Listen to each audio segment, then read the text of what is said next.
এই জন্য আল্লাহর হাবিব সাল্লাল্লাহু আলাইহি ওয়াসাল্লাম বলেন, মাইয়াদমাল্লি বাইনা লাহইহি ওয়া বাইনা রিজলাইহি আযমাল্লাহুল জান্নাহ। আমার যে উম্মত দুনিয়াতে দুইটা অঙ্গকে হেফাজত করতে পারবে, দুইটা অঙ্গকে হেফাজত করার জিম্মাদারি নিতে পারবে, আমি নবীজি তাকে জান্নাতে পৌঁছানোর জিম্মাদার হলাম। এক নাম্বার হলো মাইয়াদমাল্লি বাইনা লাহইহি। আমার উম্মতরা শুনো, তোমার দুই ঠোঁটের মাঝখানে যে ছোট্ট অংশটি আছে, যেই ছোট্ট একটি অঙ্গ আছে, জিহ্বা আছে, এই দামি অঙ্গটা, এই ছোট্ট অংশটা যে অনর্থক কথা বলা থেকে, কাউকে গালিগালাজ করা থেকে, গীবত করা থেকে, মিথ্যা বলা থেকে হেফাজত করতে পারবে, আমি নবীজি জানায়া দিলাম আমার সেই উম্মতকে ময়দানে মাহশারে জান্নাতে পৌঁছানোর জিম্মাদার হয়ে গেলাম। মাইয়াদমাল্লি বাইনা লাহইহি। এই জন্য এই দুই ঠোঁটের মাঝখানে যে অঙ্গটা আছে, এই অঙ্গটা অনেক দামি, এটাকে হেফাজত করতে হবে। কারণ যত গুনাহ আছে, যত গুনাহের মূল আছে এখান থেকেই শুরু হয়, ঠিক কিনা বলেন? যেহেতু এটা গুরুত্বপূর্ণ একটি অঙ্গ, দামি একটি অঙ্গ, এই জন্য আল্লাহ তাআলা এটি গুরুত্বপূর্ণ জায়গায় বসিয়ে দিয়েছেন। সুবহানাল্লাহ বলেন।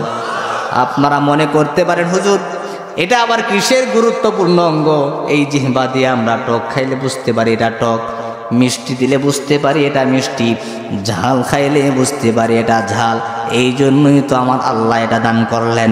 না না বান্দা, শোনো শোনো, আমার আল্লাহ তাআলা তোমার দেহের প্রত্যেকটা অঙ্গ প্রত্যঙ্গ বানাইলেন মিস্ত্রি দিয়া, তোমার প্রত্যেকটা দেহের অঙ্গ প্রত্যঙ্গ বানাইলেন ফেরেশতাদের মধ্য দিয়া, কারিগর দিয়া। যখন নাকি ফেরেশতারা তোমার বডি স্ট্রাকচার বানায়, যখন নাকি তোমার মুখমণ্ডলের মধ্যে হাত দিবে মুখমণ্ডল বানানোর জন্যে, আল্লাহ রাব্বুল আলামিন ডাক দেয়া বলে, ফেরেশতা থাম, সাবধান সাবধান, আমার বান্দার মুখমণ্ডলের মধ্যে হাত দিবি না। আমি আল্লাহ মুহাব্বত করে ভালোবেসে আমি বান্দার মুখমণ্ডল নিজের কুদরতি হাত দিয়া বানাবো। এই জন্য ফ্যাক্টরি একটা, একজন মায়ের গর্ভ থেকে 5টি 10টি সন্তান জন্ম হয়, একজনের সাথে আরেকজনের চেহারার কোনো মিল নাই। কারিগর কি? যদি আওয়াজ দেয়া বলেন কারিগরটা কি? আল্লাহ তাআলা নিজে কুদরতি হাত দিয়ে মোহাব্বত করে বানিয়েছেন। উদ্দেশ্য হলো বান্দা এই মুখমণ্ডল দিয়া তোমরা আমি আল্লাহ তাআলার কুদরতি পায়ের মধ্যে সেজদা দিবা। এই জন্য শরীয়ত ইসলামের মধ্যে মুখমণ্ডলে আঘাত দেওয়া জায়েজ নাই। সুবহানাল্লাহ, এটাই তো ইসলাম, এটার নামই সৌন্দর্য। সন্তানকে লালন পালন করতে হবে, সন্তানকে পড়াশোনা করাইতে হবে অবশ্যই, কিন্তু মুখমণ্ডলে আঘাত দেওয়া যাবে না। প্রিয় হাজরিন, যেই কথা বলতেছিলাম, আল্লাহ রাব্বুল আলামিন এই মুখমণ্ডল মুহাব্বত করে বানিয়েছেন, আদর করে বানিয়েছেন, সুন্দর করে বানায়া আল্লাহ তাআলা ঠোঁট দিয়ে একটা বেড়া দিলেন। সুবহানাল্লাহ বলেন। দেখেন, খেয়াল করে শোনেন, ঠোঁট দিয়ে আল্লাহ তাআলা বেড়া দিয়া দিলেন। এরপরে রব্বুল আলামিন দাঁত দিয়া প্লাস্টার করে দিলেন, দাঁত দিয়া প্লাস্টার করে দিলেন। প্লাস্টার করে দিয়া 2টা সিকিউরিটির উপরে আল্লাহ তাআলা এই দামি অংশটা, দামি অঙ্গটা বসায় দিলেন জিহ্বা। ও বান্দা শোনো, এই দামি অঙ্গর মাধ্যমেই তোমার জান্নাতের ফয়সালা হবে, তোমার জাহান্নামের ফয়সালা হয়ে যেতে পারে। ও আমার বান্দারা শোনো, তুমি মনে করেছো তুমি টক খাইবা আর অনুভব করবা এটা টক, এটার জন্যই বুঝি আমি আল্লাহ তাআলা তোমাকে জিহ্বা দান করেছি। তুমি মনে করেছো ঝাল খাইবা আর মিষ্টি খাইবা, এই 3 ধরনের স্বাদ অনুভব করবা, এই জন্য আমি আল্লাহ তোমার জিহ্বা দিয়েছি। ও বান্দা শুনো শুনো, 1 2 3 টক মিষ্টি ঝাল, এই 3 ধরনের স্বাদ অনুভব করবার জন্য আমি আল্লাহ এই জিহ্বা দান করি নাই, বরং আমি আল্লাহ এই জিহ্বাটা 3500-এর চাইতেও বেশি স্বাদ দিয়া বানিয়েছি। এরপরে আল্লাহ রাব্বুল আলামিন কোরআনুল হাকিমের মধ্যে বললেন, ওয়াল্লাযীনা হুম আনিল লাগযি মুরিদুন, অনর্থক কথা বলা থেকে নিজের জিহ্বাকে হেফাজত করবি। আর আমি যেই হাদিসে মুবারাকা তিলাওয়াত করেছি, আল্লাহর হাবিব মুহাম্মাদুর রাসূলুল্লাহ সাল্লাল্লাহু আলাইহি ওয়াসাল্লাম ডাক দেয়া বলে, মাইয়াযমাল্লি বাইনা লাহয়াইহি, দুই ঠোঁটের মাঝখানে যে অঙ্গটা আছে, এই দামি অঙ্গটা মিথ্যা বলা থেকে, কাউকে গালি দেওয়া থেকে, কারো উপর মিথ্যা অপবাদ দেওয়া থেকে, চুগলখড়ি করা থেকে, অপবাদ দেওয়া থেকে, গীবত করা থেকে, সমস্ত অনর্থক কথা বলা থেকে এই জিহ্বাটাকে তোমার হেফাজত করতে হবে। যদি হেফাজত করতে পারো, আমি নবীজি জানায়া দিলাম, ময়দানে মাহশারে এই অঙ্গকে হেফাজত করবার কারণে আমি নবীজি তোমাকে জান্নাতে পৌঁছানোর জিম্মাদারি নিয়ে নিলাম। এরপরে আল্লাহর হাবিব ডাক দেয়া বলে, ওয়াবাইনা রিজলাইহি, দুই রানের মাঝখানে, দুই পায়ের মাঝখানে যে অঙ্গটা আছে, তোমার যে লজ্জাস্থান আছে, ওই লজ্জাস্থানটা অনর্থক কাজ থেকে, ফাহাশা কাজ থেকে, জিনাহের কাজ থেকে এই অঙ্গটা যে হেফাজত করতে পারবে, আমি নবীজি তাকে জান্নাতে পৌঁছানোর জিম্মাদার হয়ে গেলাম। লজ্জাস্থানকে হেফাজত করতে হবে, জিনা করা যাবে না। সরাসরি তো একটা মানুষ জিনা পর্যন্ত পৌঁছাইতে পারে না, এর আগে অনেকগুলো ধাপ তাকে পাড়ি দিতে হয়, ঠিক কিনা বলেন? সর্বপ্রথম হলো বান্দা চোখ দিয়া দেখে। একজন যুবক একজন যুবতীর দিকে দৃষ্টিপাত করে, দৃষ্টি নিবদ্ধ করে, যখন নাকি ওই যুবতীর সৌন্দর্যটা তার নজরের মধ্যে, তার চোখের মধ্যে আকর্ষিত হয়, আকর্ষণ কাজ করে, তখন সেই যুবক ওই যুবতীকে নিয়ে মনে মনে সংকল্প করে ভাবতে থাকে। এরপরে ভাবতে থাকে, সে কথা বলার চেষ্টা করে, কথা বলতে বলতে তাদের মধ্যে প্রেম হয়, তারা কাছাকাছি যাওয়ার চেষ্টা করে। এরপরে অনর্থক কাজ করে, ফাহিশা কাজ করে, জিনাহের কাজ করে, কয়েকটা ধাপ পাড়ি দিয়া বান্দা জিনাহের কাজে লিপ্ত হয়। এই জন্য আল্লাহ রাব্বুল আলামিন কুরআনুল হাকিমের সূরাতুন নূরের মধ্যে বেড়া দেয়া দিলেন। আল্লাহ তাআলা আগেই সতর্ক করে দিলেন, ও বান্দারা, জিনা থেকে বাঁচতে গেলে তোমাদের একটা কাজ করতে হবে, সেটা হলো নারী পুরুষের সঙ্গে পর্দা করতে হবে, পুরুষ নারীর সঙ্গে পর্দা করতে হবে। কথা বলেন ঠিক কিনা? পর্দার দরকার আছে না নেই? বর্তমান সমাজে আমার মায়েরা, আমার বোনেরা পর্দা করে না। পর্দাকে তারা এটা আবদ্ধ হওয়ার মতো মনে করে। তারা বলতে থাকে যে ইসলাম আমাদেরকে ঘরের মধ্যে আবদ্ধ করেছে। নাউজুবিল্লাহ বলেন। ইসলাম তাদেরকে সংরক্ষণ করেছে, তাদেরকে হেফাজত করেছে। যেই জিনিস যত দামি, ওই জিনিসের আবৃত রাখা এবং ওই জিনিসের প্যাকেটটাও খুব দামি হয়, ঠিক কিনা বলেন? সুলা কলা কেউ খান? হ্যাঁ, কেউ খাবে না। এটার মধ্যে মাছি বসবে, মশা বসবে, পিপিলিকা মুখ দিবে, এটা নষ্ট, এটা না পা। কিন্তু যেই কলাটা সুন্দর, উপরে ছাল আসছে, ওটা ছুলাইয়া মানুষ খাইতে পছন্দ করে। কথা বলেন ঠিকই না? এই জন্য নারীরা খুব দামি, নারীদের ইজ্জত অনেক। ইসলাম নারীদেরকে ইসলামের সম্মানের সর্বোচ্চ আসনে বসিয়েছেন। এই জন্য দামি জিনিসটা একটু ঢেকে ঢুকে রাখতে হয়। কথা বলেন ঠিক কি না? এই জন্য পর্দা করার দরকার আছে না নেই?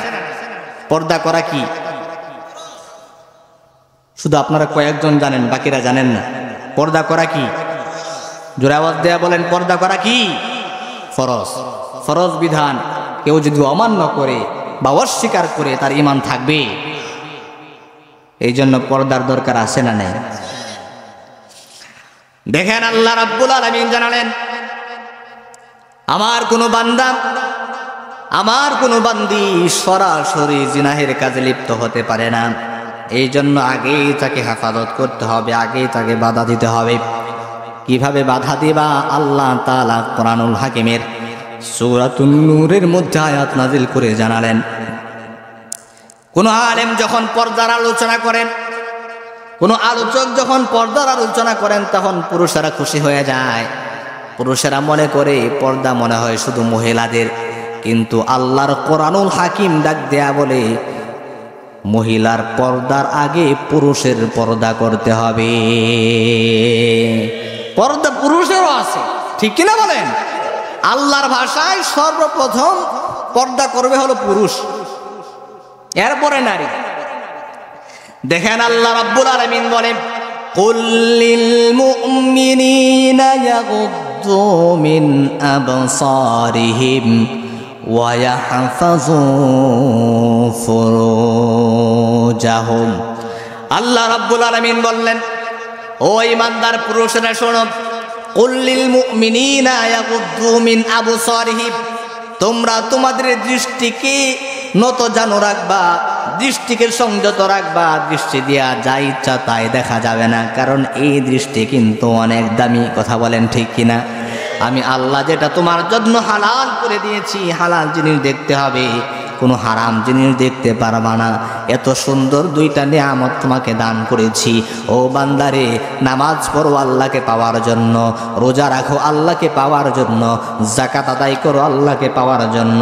কত বাবার মাজারে দৌড়াও আল্লাহকে পাওয়ার জন্য, কত বাবার কাছে দৌড়াও, মাজার বাজার, কত বটগাছ, কত পীর বাবা, দরবেশ বাবার কাছে যাও আল্লাহকে পাওয়ার জন্যে।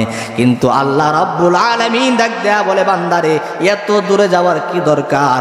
তুই তোর 3.5 হাত বডিটা নিয়ে একটু গবেষণা কর, আমি আল্লাহর মারিফত, আমি আল্লাহর পরিচয় তোমরা পেয়ে যাইবা। আল্লাহ রাব্বুল আলামিন ডাক দেয়া বলে, ওয়াফি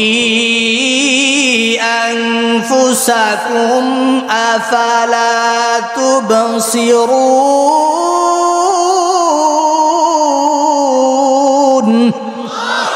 ও বান্দারা, নিজেদের দিকে একটু দৃষ্টি নিবদ্ধ করো, নিজেদেরকে নিয়ে গবেষণা করো, আল্লাহর পরিচয় পাইবা। আল্লাহ তাআলা ডাক দেয়া বলে, বান্দারা নিজেকে নিয়ে গবেষণা করো, আমি আল্লাহ তোমাদের দেহর মধ্যে এমন এমন নিয়ামত দান করেছি, এগুলো নিয়ে গবেষণা করলে আল্লাহর পরিচয় পেয়ে যাইবা। আল্লাহ রাব্বুল আলামিন কুরআনুল হাকিমের 30তম পারা সূরাতুল বালাদের মধ্যে আল্লাহ উল্লেখ করে জানায়া দিলেন, আলাম নাজআল লাহু আইনাইন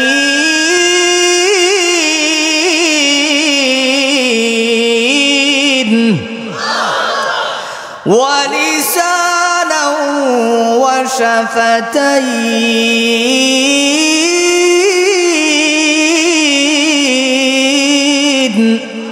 আল্লাহ তাআলা ডাক দেয়া বলেন, ও আমার বান্দারা, আমি আল্লাহ তাআলা কি তোমাদেরকে 2টা চক্ষু দান করি নাই? যে চক্ষু দিয়া তোমরা দেখো, আমি আল্লাহ তৈরি এত তামাম কায়নাত সমস্ত সৃষ্টিকুল দেখতে পারো, এরপরও এই চোখের কদর করো না। একজন অন্ধ ব্যক্তির কাছে গিয়া জিজ্ঞাসা করো, এই 2টি চক্ষুর কি দাম? বলতে হবে, সে তোমার প্রশ্নের উত্তরে জানায়া দেবে। তামাম কায়নাত যদি এক পাশে রাখা হয় আর এক পাশে যদি 2টা চক্ষু রাখা হয়, আমি অন্ধ আল্লাহর দেওয়া এই নিয়ামত চক্ষুকে গ্রহণ করতে চাই। এই জন্য চোখের হেফাজত করতে হবে, নজরের হেফাজত করতে হবে। পর্দার মূল শাখা হলো নজর।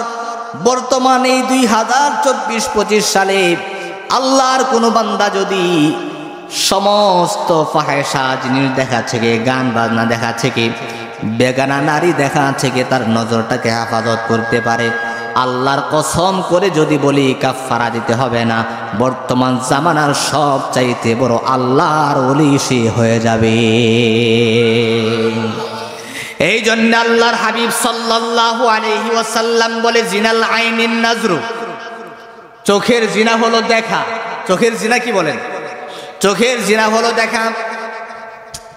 একটা মুসিবতের মধ্যে পড়লাম, লইরা যা কারণটা কি?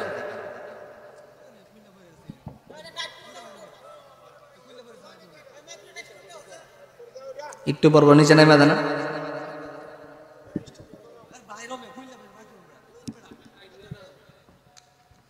এটা কি এখানে নরম নাকি কোন? আচ্ছা আপনি ধরেন না, আলোচনা সমস্যা, বাদ দেন বাদ দেন।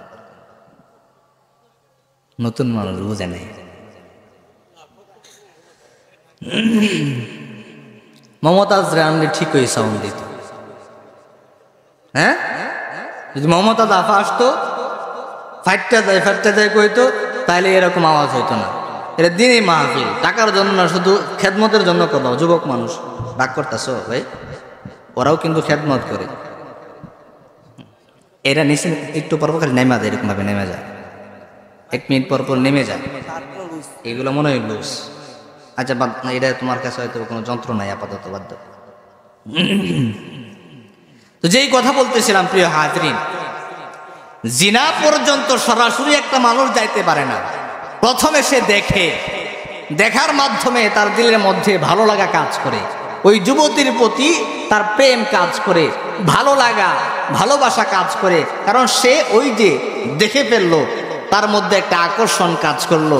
এই জন্য আল্লাহ বললেন, বান্দারে আগেই আমি আল্লাহ সতর্ক করে দিলাম, যাতে জিনা পর্যন্ত পৌঁছাইতে না পারো, সর্বপ্রথম তোমার নজরের হেফাজত করতে হবে। আল্লাহু আকবার। এই জন্য পর্দা নারীর আগে না পুরুষের আগে? জোরে আওয়াজ দেয়া বলেন, নারীর আগে না পুরুষের আগে? পুরুষের আগে। আল্লাহ রাব্বুল আলামিন প্রথমে পুরুষের কথা বললেন, আল্লাহ জানায়া দিলেন, কুল্লিল মুমিনিনা ইয়াগুদ্দু মিন আবসারিহিম ওয়া ইয়াহফাযু ফুরুজাহুম। ও আমার বান্দারা, তোমরা তোমাদের নজরকে নত জানু রাখবা, সংযত রাখবা। মেয়ে মানুষ দেখলেই চায়া থাকা যাবে না, কিন্তু বর্তমান সমাজের এমন পরিবেশ হয়ে গেছে, আপনি ইচ্ছা করলেও মেয়েদের থেকে সাবধানে থাকতে পারবেন না। আপনি ঘর থেকে বের হবেন, সঙ্গে সঙ্গে বেগানা নারী। কিন্তু শরীয়ত ইসলাম বলে, একবার যদি অনিচ্ছায় তোমার সামনে বেগানা নারী পড়ে যায়, তাহলে এটার জন্য আল্লাহ তাআলা তোমার আমল নামায় গুনাহ লিখবেন না, আল্লাহ তাআলা তোমাকে জবাবের সম্মুখীন করবেন না। কিন্তু তুমি যদি মনে করো, নজরে পইরা গেছে, আর একবার তাকায়া দেখি মেয়েটা তো দেখতে ভালোই, ওইটা গুনাহ হবে। আবার যদি বলেন একবার যেহেতু দেখা যায়, সুতরাং একবারই 5 মিনিট দেখে ফেলবে, এমন যুবক আছে না? নেই না। অনিচ্ছায় যদি একবার নজরে পড়ে যায়, সঙ্গে সঙ্গে নজরকে হেফাজত করতে হবে, দেখা যাবে না। আগে নজরের হেফাজত করতে হবে, নিজের পর্দা করতে হবে। এরপরে আল্লাহ তাআলা আমার মায়েদেরকে বলেন, আমার বোনদেরকে বলেন, ওয়াকুল্লিল মুমিনাতি ইয়াগুদুনা মিন আবসারিহিন্না ওয়া ইয়াহফাযুনা ফুরুজাহুন্না। আল্লাহ রাব্বুল আলামিন এবার আমার মা বোনদেরকে ডাক দেয়া বলে, ও পর্দার আড়ালের মা, ও আমার বোনেরা, তোমাদের ব্যাপারে আলোচনা করা হচ্ছে, একটু দিলটাকে নরম করে শোনো। আমার আল্লাহ তোমাদেরকে কত সুন্দর করে বোঝাচ্ছেন। ওয়াকুল্লিল মুমিনাতি ইয়াগুদুনা মিন আবসারিহিন্না। ও নবীজি, আপনি মহিলাদেরকে জানায়া দেন, মুমিনা নারীদেরকে জানায়া দেন, তারাও যেন তাদের নজরকে হেফাজত করতে হবে। কারণ মহিলাকে পুরুষ দেখলে ভালো লাগে, আবার পুরুষকে মহিলা দেখলে ভালো লাগে। আমার আল্লাহ সেই আকর্ষণ দিয়াই নারী পুরুষ সৃষ্টি করেছেন। যেহেতু একজন পুরুষ আর একজন নারী, একজন আর একজনের প্রতি আকর্ষণ কাজ করে, যেহেতু এটা সত্যাগত স্বভাব দিয়ে আমার আল্লাহ তৈরি করেছেন, এই জন্য আকর্ষণকে মিটাইয়া দেওয়ার জন্য আল্লাহ তাআলা ব্যবস্থাও করে দিয়েছেন। সুবহানাল্লাহ বলেন। এই জন্য শরীয়ত ইসলামে বিবাহের বন্ধন আছে না নাই? যদি আওয়াজ দেয়া বলেন, আছে না নাই? এটা মিটানোর জন্য, খায়েশাত মিটানোর জন্য আল্লাহ উত্তম বৈধ পন্থা রেখে দিয়েছেন। আল্লাহু আকবার। আর না হয় যদি এরকম হইতো, নারী পুরুষের প্রতি আকর্ষণ কাজ করে, পুরুষ নারীর প্রতি আকর্ষণ কাজ করে, কিন্তু এই আকর্ষণকে মেটানোর জন্য কোনো ব্যবস্থা নাই, তাহলে আল্লাহর ব্যাপারে আমরা অভিযোগ করতে পারতাম। কথা বলেন ঠিক কিনা? আল্লাহ কোনো ফাঁক পুকুর রাখেন নাই। আল্লাহু আকবার। এই জন্য নারীদেরকে আল্লাহ তাআলা অন্য এক আয়াতের মধ্যে বললেন, ও নারীরা, তোমরা হইলা ঘরের কর্ত্রী, তোমরা ঘরে কাজ করবা, তোমরা ঘরের ভেতরে থাকবা, পর্দার ভেতরে থাকবা, ঘরের সমস্ত কাজগুলো তোমরা আঞ্জাম দিবা, বাহিরের সমস্ত কাজগুলো পুরুষেরা আঞ্জাম দিবে। কিন্তু বর্তমান প্রেক্ষাপট উল্টা হয়ে গেছে। ঘরের পুরুষ ঘরে থাকে, আর ঘরের নারী বাহিরে গিয়া বাজার করে। আছে না নাই? বলে, ভাইয়া এই শাড়িটার দাম কত? আছে না নাই? আওয়াজ দেয়া বলেন, আছে না নাই? এত সুন্দর করে কথা বলে নারী বাজারে গিয়া। এত সুন্দর করে কথা যদি স্বামীর সঙ্গে বলতো, তাহলে এত ডিভোর্স হতো না। কথা বলেন ঠিকই না? মহিলাদের কণ্ঠের পর্দা আছে না নাই? মহিলার দেহের প্রত্যেকটা অঙ্গ প্রত্যঙ্গ, তার দেহের ঘ্রাণ, সুগন্ধি, তার কথা, সব কিছুর মধ্যেই পর্দা রেখে দিয়েছেন কে?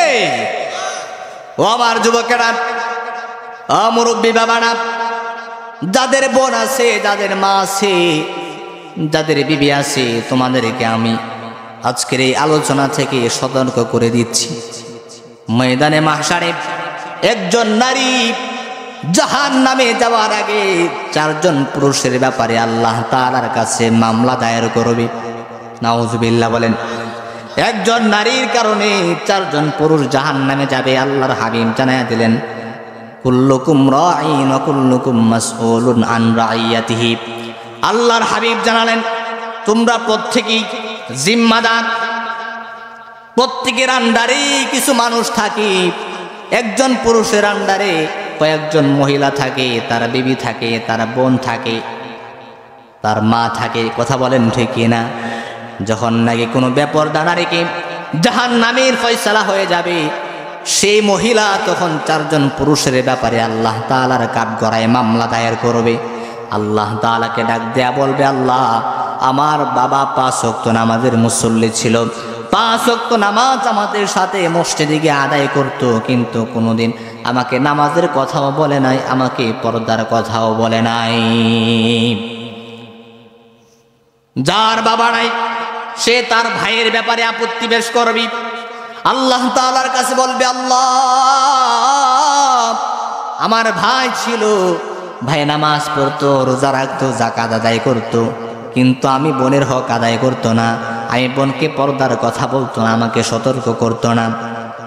যার ভাই নাই সে তার স্বামীর ব্যাপারে আপত্তি পেশ করবি, স্বামীর ব্যাপারে আল্লাহর কাছে মামলা দায়ের করবে। আল্লাহ তাআলাকে বলবে, আল্লাহ, আমার স্বামী সব বিষয়ে তো কঠোর ছিল, কিন্তু পর্দার ব্যাপারে নরম ছিল, সে আমাকে পর্দার ব্যাপারে আদেশ করবে তো দূরের কথা, সে আমাকে পার্লারের মধ্যে সুন্দর করে সাজায়া মোটর সাইকেলের পিছনে বসায়া সারা এলাকা ঘুরে ঘুরে মানুষকে দেখাইতো। এমন নষ্ট যুবক এই সমাজের মধ্যে আছে না নাই? আরে এটা তো তোমার জিনিস, তোমার জিনিস তুমি ফেসবুকে কেন দেখাইবা? তোমার জিনিস তুমি এলাকার যুবকদেরকে কেন দেখাইবা? তাদের চোখের খোরাক কেন বানাইবা? তোমার ব্যক্তিগত জিনিস না এটা, ঠিক কিনা বলেন? আত্মমর্যাদাহীন পুরুষ হলো ওই পুরুষ, ওই যুবক যে তার নিজের বিবিকে বিবাহ করে সুন্দর করে সাজায় এলাকার মধ্যে ঘুরে ঘুরে দেখায়, পর্দা করায় না। আপনার কলিজার টুকরা বিবি আপনার নামে মামলা করবি। ও কলিজার টুকরা যুবকেরা, এই জন্য তোমরা তোমাদের বিবিদেরকে, তোমরা তোমাদের বোনদেরকে পর্দা করাইবা। আর একজন হলো ছেলে, একজন নারী তার ছেলের ব্যাপারে আল্লাহ তাআলার কাছে মামলা দায়ের করবে।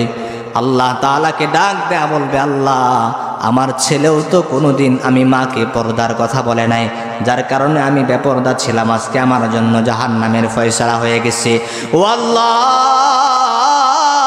আমাকে জাহান্নামে দেওয়ার পূর্বে যে 4 জন পুরুষ আমার উপরে দায়িত্বশীল ছিল, কর্তা ছিল, এদেরকে আগে জাহান্নামে দিয়া তারপর আমাকে জাহান্নামে দিতে হবে। চিৎকার মেরে বলুন নাউজুবিল্লাহ। একজন নারীর কারণে কয়জন পুরুষ জাহান্নামে যাবে? 4 জন পুরুষ জাহান্নামে যাবে। এই জন্য নারীদেরকে পর্দা করানোর দরকার আছে না নাই?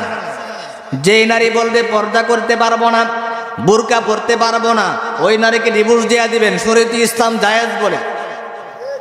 যদি আমার ঘরে থাকতে হয়, আমার সংসার করতে হয়, 5 ওয়াক্ত নামাজ পড়তে হবে, টিভি সিরিয়াল দেখা যাবে না, বেগানা কোনো পুরুষের সামনে যাওয়া যাবে না।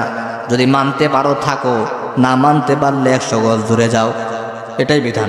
পুরুষদেরকে কঠোর হইতে হবে। আর রিজালু কাওয়ামুনা আলান নিসা, কিন্তু বর্তমান পুরুষ হয়ে গেছে নারী, নারী হয়ে গেছে পুরুষ, যার কারণে 17টা বছর মহিলা দেশ চালাইছে। আপনাদের বিরুদ্ধে বয়ান হয়েছে তো, এটা আপনার পুরুষ না? যদি আবার দিয়ে বলেন না ঠিক না ঠিক, এখন কি পুরুষ চালাইবো আবার নাকি নারী চালাবে? হ্যাঁ, পুরুষরাই তো দেশ চালাবে। নারীরা এখন গাড়ি চালায়, প্রাইভেট কার চালায়, ভাড়া টানে, ভাড়া জানেননি? ঢাকা শহরে ওভার চালায় নারীরা। ও পর্দার আড়ালের মা, তোমরা তো অনেক দামি, তোমরা তো অনেক মর্যাদাশীল। আল্লাহর হাবিব সাল্লাল্লাহু আলাইহি ওয়াসাল্লাম বলেন, নারী আমার কাছে খুব প্রিয়। নারী অনেক উপরের, অনেক উচ্চ আসনের সমীচীন। নারীদের সম্মান অনেক বেশি, নারীদের ইজ্জত অনেক বেশি। ইসলাম নারীকে কত সম্মান দিল, কত ইজ্জত দিল জানোনি? দুনিয়ার সমস্ত মানুষের পায়ের নিচে মাটি, কিন্তু এক শ্রেণীর মানুষ আছে যেই মানুষের পায়ের নিচে মাটি না, বরং আমার আল্লাহর তৈরি জান্নাত তাদের পায়ের নিচে রেখে দিয়েছে। দুনিয়ার সমস্ত পুরুষের পায়ের নিচে মাটি, কিন্তু আপনার ঘরে আমার ঘরে যেই মা আছে, যেই নারী আছে, ওই নারীর এত সম্মান, ওই নারীর এত মর্যাদা। আমার আল্লাহর হাবিব ডাক দেয়া বলে, ইন্নাল জান্নাতা তাহতা আকদামিল উম্মাহাত। আমার আল্লাহ নারীকে ইজ্জত দিতে গিয়া এত ইজ্জত দিয়েছেন, দুনিয়ার সমস্ত পুরুষের পায়ের নিচে মাটি হলেও আমার আল্লাহ প্রত্যেকটা মায়ের পায়ের নিচে সন্তানের জন্য জান্নাত রেখে দিয়েছে। এখন বলেন, নারীদেরকে কি ইসলাম ঘরের মধ্যে আবদ্ধ করেছে নাকি সম্মান দিয়েছে? নারীদেরকে সম্মান দিয়েছে। কেমন সম্মান দিল জানো? যতদিন বাবা জীবিত থাকবে ততদিন বাবা তার মেয়ে, তার কন্যার সমস্ত হক, সমস্ত ভরণ পোষণের দায়িত্ব পালন করতে হবে। বাবা যদি মারা যায় তাহলে ভাইয়ের উপর সেই দায়িত্ব, ভাইয়ের ওই দায়িত্ব পালন করতে হবে। ভাই যদি না থাকে স্বামীর সেই দায়িত্ব পালন করতে হবে। স্বামীও যদি না থাকে, সন্তান যদি থাকে, সন্তানের উপর দায়িত্ব পালন করতে হবে। তাদের কোনো টেনশন নাই, সমস্ত টেনশন আমার আল্লাহ পুরুষের কাঁধে দিয়ে দিয়েছেন। প্রিয় হাজরিন, এই জন্য যেই কথা বলতেছিলাম আমার আল্লাহ জানায়া দিলেন, وَقُلْ لِلْمُؤْمِنَاتِ يَغْضُضْنَ مِنْ أَبْصَارِهِنَّ وَيَحْفَظْنَ فُرُوجَهُنَّ। আমার আল্লাহ জানায়া দিলেন, ও আমার বান্দিরা শোনো শোনো, তোমাদেরও পর্দা করতে হবে, তোমাদেরও দৃষ্টি অবনত রাখতে হবে, সংযত রাখতে হবে। কোনো পুরুষের দিকে তাকানো যাবে না, কারণ পুরুষের দিকে তাকাইলেও তোমার দিলের মধ্যেও আকর্ষণ কাজ করবে। একদিন আল্লাহর হাবিব সাল্লাল্লাহু আলাইহি ওয়াসাল্লাম হযরতে ফাতেমার সঙ্গে কথা বলতেছিলেন। দেখেন আল্লাহর হাবিব পর্দার ব্যাপারে কেমন কঠোর ছিলেন। হযরতে ফাতেমার সঙ্গে নবী আমার কথা বলতেছিলেন, হঠাৎ করে নবীজির একজন সাহাবী আগমন করলো। রাসূল সাল্লাল্লাহু আলাইহি ওয়াসাল্লাম ফাতেমাকে ডাক দেয়া বলে, ফাতেমা তুমি পর্দার আড়ালে চলে যাও। কিন্তু যেই সাহাবী নবীজির কাছে আসলেন ওই সাহাবী অন্ধ, চোখে দেখে না। হযরতে ফাতেমা ডাক দেয়া বলে, হাবিব আমার কেন পর্দার আড়ালে যাইতে হবে? ওই সাহাবী তো চোখে দেখে না, তার তো কোনো পর্দা নাই। কিন্তু আল্লাহর হাবিব ডাক দেয়া বলে, ফাতেমা শোনো। নবীজি আমার রাগান্বিত হয়ে গেলেন, চোখটি লাল লাল হয়ে গেল। আল্লাহর হাবিব ডাক দেয়া বলে, ফাতেমা যদিও আমার সাহাবী অন্ধ, তার জন্য পর্দা নাই, তোমার তো চোখ আছে, তুমি তো সেই অন্ধ সাহাবীকে দেখতে পাবা। এই জন্য আল্লাহর হাবিব জানায়া দিলেন, তোমারও নজরের হেফাজত করতে হবে, পর্দার আড়ালে চলে যাও। পুরুষের পর্দা আছে, নারীরও সেম পর্দা আছে না নাই? এরপরে আল্লাহর হাবিব সাল্লাল্লাহু আলাইহি ওয়াসাল্লাম একদিন হযরতে ফাতেমা রাদিয়াল্লাহু তাআলা আনহা তার স্বামী হযরত আলী রাদিয়াল্লাহু তাআলা আনহুকে ডাক দেয়া বলে, স্বামী আমার চলেন বাবার বাড়িতে বেড়ায় আসি। ও পর্দার আড়ালের মা, একটু দিলটাকে নরম করে দিয়া শোনো, আমি আমার এই কথা বলে আলোচনা শেষ করছি। রাসূল সাল্লাল্লাহু আলাইহি ওয়াসাল্লাম যখন মেরাজের রজনীতে আল্লাহ তাআলার সঙ্গে মোলাকাত করেন, আল্লাহর সঙ্গে সাক্ষাৎ করেন, আল্লাহর হাবিব সাল্লাল্লাহু আলাইহি ওয়াসাল্লামকে আল্লাহ তাআলা বিভিন্ন নিয়ামত রাজিগুলো দেখান, জান্নাত জাহান্নাম দেখান। হযরতে ফাতিমা রাদিয়াল্লাহু তাআলা আনহা তার স্বামী হযরত আলী রাদিয়াল্লাহু তাআলা আনহুকে নিয়ে বাবার বাড়ির দিকে রওনা হলেন। বাবার বাড়িতে গেলেন। এবার বাবার বাড়ির দরজার সামনে গিয়া স্বামীকে ডাক দেয়া বলে, স্বামী আমার আপনি একটু দাঁড়ান। আদখুলু আউয়ালান, আমি প্রথমে ঘরের ভিতরে প্রবেশ করি, ঘরের ভিতরের হালত দেখে আমি আপনাকে বলছি, তারপর আপনি ঘরের ভিতরে প্রবেশ করবেন। হযরতে ফাতিমা রাদিয়াল্লাহু তাআলা আনহা ঘরের ভিতরে প্রবেশ করলেন। যাইয়া দেখে আপনার আমার নবী রাহমাতুল লিল আলামিন আল্লাহর হাবিব সাল্লাল্লাহু আলাইহি ওয়াসাল্লাম বাচ্চাদের মতো ফুপিয়ে ফুপিয়ে নবী আমার কান্না করে। হযরতে ফাতেমা বিশ্ব নবীকে এত ভালোবাসে, আর নবীজিও হযরতে ফাতেমাকে এত ভালোবাসে, একজনের কান্না আর একজন বরদাস্ত করতে পারে না। হযরতে ফাতেমা ডাক দেয়া বলে, বাবা আপনি কেন কান্না করেন? আপনার কান্নার কারণ জানতে চাই। ও বাবা, আপনার কি আপনার বাবার কথা মনে হয়েছে নাকি? আপনার কি আপনার মায়ের কথা মনে হয়েছে নাকি? আল্লাহর হাবিব ডাক দেয়া বলে, ফাতেমা না না, আমার বাবার কথা স্মরণ হয় নাই, এই জন্য আমি কান্না করি না। আমার মায়ের কথা স্মরণ হয় নাই, এই জন্য আমি কান্না করি না। এবার ফাতেমা ডাক দেয়া বলে, নবীজি ও বাবা, আপনার কি আমার মায়ের কথা, খাদিজাতুল কুবরার কথা মনে হয়েছে নাকি?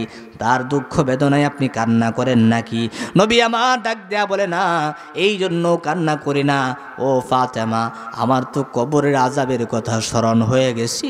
আমার আল্লাহ যখন আমাকে মেরাজের রজনীতে দাওয়াত দিয়া প্রথম আসমান, দ্বিতীয় আসমান, পঞ্চম আসমান, সপ্তম আসমান পাড়ি দিয়ে আরশে আযমে নিয়ে গেলেন, আমি আল্লাহর সঙ্গে সাক্ষাৎ করলাম, আল্লাহর সঙ্গে কথা বললাম, আল্লাহর জান্নাত, আল্লাহর জাহান্নাম আমি নবীজি স্বচক্ষে দেখলাম। আল্লাহু আকবার। এবার হাবিব ডাক দেয়া বলে, ফাতেমা শুনো,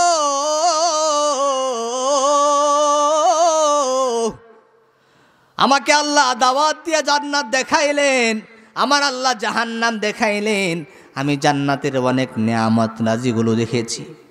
জান্নাতের নেয়ামত রাজিগুলো দেখে আমার আনন্দ হয়েছে, আমার তৃপ্তি হয়েছে। এবার যখন আমি জাহান্নামের দৃশ্যগুলো দেখতে যাব, আমি রাসূল সাল্লাল্লাহু আলাইহি ওয়াসাল্লাম যখন উকি দিয়া জাহান্নামের আযাবগুলো দেখতে পাই, জাহান্নামের যত আহলুল নার যত আছে, যত জাহান্নামের অধিবাসী আছে, আমি লক্ষ্য করে দেখলাম পুরুষের চাইতে নারীর সংখ্যা জাহান্নামে বেশি। চিৎকার মেরে বলুন নাউজুবিল্লাহ। নারীরা জাহান্নামে বেশি। আমি 6 পদ্ধতিতে নারীদেরকে আযাব দিতে দেখেছি। 1 নাম্বার হলো, একবার জাহান্নামের দিকে তাকায় দেখি এক শ্রেণীর নারীর চুলের উপর ধরে তাদেরকে জাহান্নামের আগুনের মধ্যে পোড়ানো হচ্ছে। আমি জিবরাইল আমিনকে ডাক দিয়া বললাম, ভাই জিবরাইল, কোন কারণে আমার সেই উম্মতের নারীদেরকে শাস্তি দেওয়া হয়? জিবরাইল আমিন ডাক দিয়া বলে, হাবিব, আপনার উম্মতের ওই সমস্ত নারীরা যারা চুল প্রদর্শন করত, চুল দেখায়া দেখায়া পুরুষদেরকে তাদের প্রতি আকর্ষণ করত, এই জন্য চুলের উপর ধরে আগুনের মধ্যে তাদেরকে পোড়ানো হয়। এবার আল্লাহর হাবিব ডাক দেয়া বলে, অন্য এক পদ্ধতিতে আমার উম্মতের নারীদেরকে আযাব দিতে দেখেছি। আমি জাহান্নামের দিকে দৃষ্টি নিবদ্ধ করে তাকায়া দেখি আমার উম্মতের কিছু নারীদেরকে আমার আল্লাহ রাব্বুল আলামিন তাদের স্তনের মধ্যে বর্শি লাগায়া জাহান্নামের আগুনের মধ্যে পোড়াচ্ছে। নাউজুবিল্লাহ। তাদের স্তনের মধ্যে বর্শি লাগানো হলো, বর্শি লাগায়া জাহান্নামের আগুনের মধ্যে পুরানো হচ্ছে। আমি জিবরাইল আমিনকে জিজ্ঞাসা করলাম, ভাই জিবরাইল, কোন কারণে, কোন নাফরমানির কারণে আমার উম্মতের এই সমস্ত নারীদেরকে আগুনের মধ্যে পোড়ানো হয়? তখন আল্লাহর হাবিব সাল্লাল্লাহু আলাইহি ওয়াসাল্লামকে জানানো হলো, নবীজি, এরা হলো আপনার উম্মতের ওই সমস্ত নারী যারা পর্দা করতো না, তাদের স্তন দেখায়া দেখায়া ঘুরতো, এই জন্য আল্লাহ রব্বুল আলামিন জাহান্নামের মধ্যে এই সমস্ত আযাব দেয়। চিৎকার মেরে বলুন নাউজুবিল্লাহ। এই জন্য পর্দার দরকার আছে না নাই? পুরুষ এবং নারী উভয়ের পর্দার দরকার আছে না নাই? আল্লাহ তাআলা আমাদের সকলকে পর্দার বিধান পালন করবার তৌফিক দান করুন। সকলে বলে আমিন। হযরত চলে আসছেন।